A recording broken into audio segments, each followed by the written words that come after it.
ঠিক মানুষের মধ্যেও রূহ জগতে যারা একত্রে ছিল, দুনিয়াতেও তারা একত্রেই দেখা সাক্ষাৎ হবে, কাজ করবে। আর দুনিয়াতে যারা একাত্রে থাকবে, যার সঙ্গে যার মহাব্বত ওঠা বসা থাকবে, কিয়ামতের মাঠেও সে তার সঙ্গে উঠবে। আর কিয়ামতের মাঠে যে যার সঙ্গে উঠবে আশা করা যায় জান্নাতে বা জাহান্নামে যেখানেই যাক একত্রেই যাবে।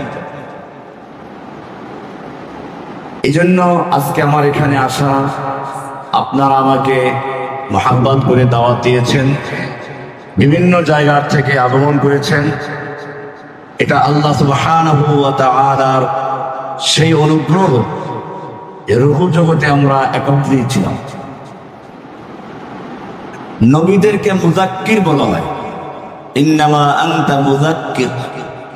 মুযাক্কির মানে হচ্ছে যে কাউকে কিছু স্মরণ করিয়ে দেয়,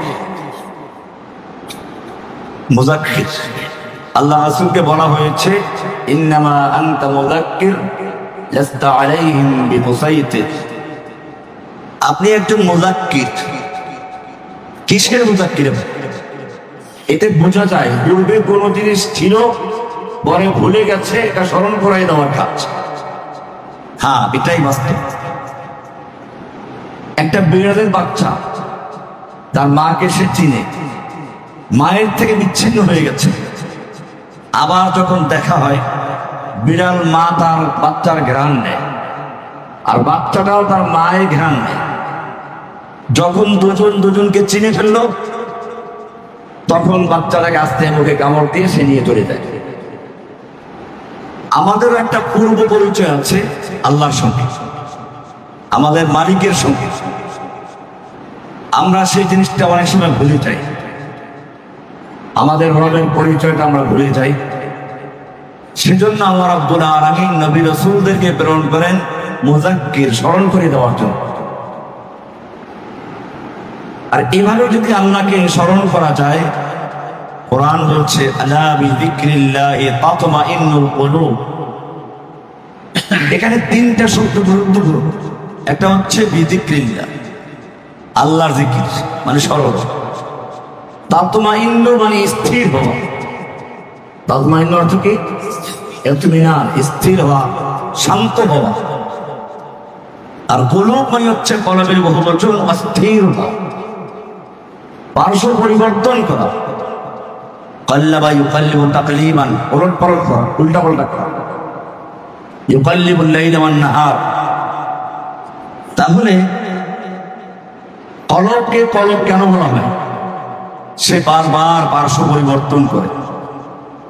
আমরা যখন প্রথমে দুনিয়াতে আগমন করি, আমাদের সম্পর্ক ছিল আমাদের মায়ের সঙ্গে। কার সঙ্গে? আমাদের কলবের সবচেয়ে গভীর সম্পর্ক কার সাথে? মায়ের থেকে আমাদেরকে কেউ বিচ্ছিন্ন করলে আমরা কান্না জুড়ে দিতাম।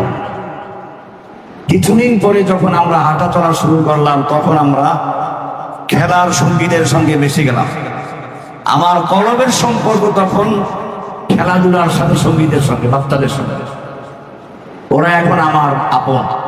মা ডাকলেও ঘরে আসে না, কলব এখানে উল্টি মারবে। এরপরে যখন বড় হলেন, আপনি স্কুলে চলে গেলেন, গ্রামের ওই ছেলেগুলো এখন চলে গেছে, আপনি তাদের থেকে পল্টি নিয়েছেন। এখন স্কুলের সাথী সঙ্গী ছাত্র ভাই আপনার হবেন। লেখাপড়া শেষ করে বিয়ে করলেন, এখন আপনার আপনকে স্ত্রী। এখন আবার স্কুল কলেজের ছাত্র ভাইদের কথা একেবারেই ভুলে গেছে। এরপরে যখন আপনার বাচ্চা হলো, তখন কলবের সম্পর্ক আমার বাচ্চার সঙ্গে। এখন স্ত্রীর চেয়ে গুরুত্ব বাচ্চা। বাচ্চা বড় হয়ে গেছে, আপনি বুড়ো হয়ে গেছে, বাচ্চার নাতি হলো। এখন আপনার কলবের সম্পর্ক কার সাথে? নাতি পা। বুড়োর দায়িত্ব হচ্ছে নাতি পা। কিছুদিন পরে নাতিও বড় হয়ে গেছে, আপনি বিছানায় পড়ে গেলেন, এখন আপনার সঙ্গীকে নাতিও নাই, ছেলে তো আগেই চলে গেছে। এখন কলবের সম্পর্ক কার সাথে? সেই প্রথম পরম বন্ধু যিনি ছিলেন। এখন শুয়ে শুয়ে চিন্তা করে আমার আসলে কেউ আপন না। তখন মনে পড়ে আসল বন্ধুর কথা। এটাই হচ্ছে আলা বিযিকরিল্লাহি তাতমাইন্নুল কুলুব। অশান্ত অস্থির বারবার পার্শ্ব পরিবর্তনকারী কলবের স্থিরতা আছে কোথায়? আলা বিযিকরিল্লাহ, আল্লাহর জিকির, আল্লাহর স্মরণ। এই জন্য একজন মুমিন যখন সিদ্ধান্ত নিয়ে নেয় যে আমার চূড়ান্ত বন্ধু, অভিভাবক, মালিক একজন, যিনি আমাকে সবসময় দেখেন, যিনি আমাকে সবসময় সাহায্য করেন, তখন সে মূলত দুনিয়ার লোকদেরকে ভালোবাসে ওই একজনের জন্য। কোরআন আপনাকে সুন্দর করে বলছে, হাল আতা আলাল ইনসানি হিনুম মিনাদ দাহরি লাম ইয়াকুন শাইআন মাযকুরা। মানুষের উপর দিয়ে কি এমন একটা সময় অতিক্রম করে যায় নাই যখন সে লাম ইয়াকুন শাইআন মাযকুরা, উল্লেখযোগ্য শাইআন মাযকুর, জিকির করা যায়, উল্লেখ করা যায় এমন কোন বস্তু সে ছিল না।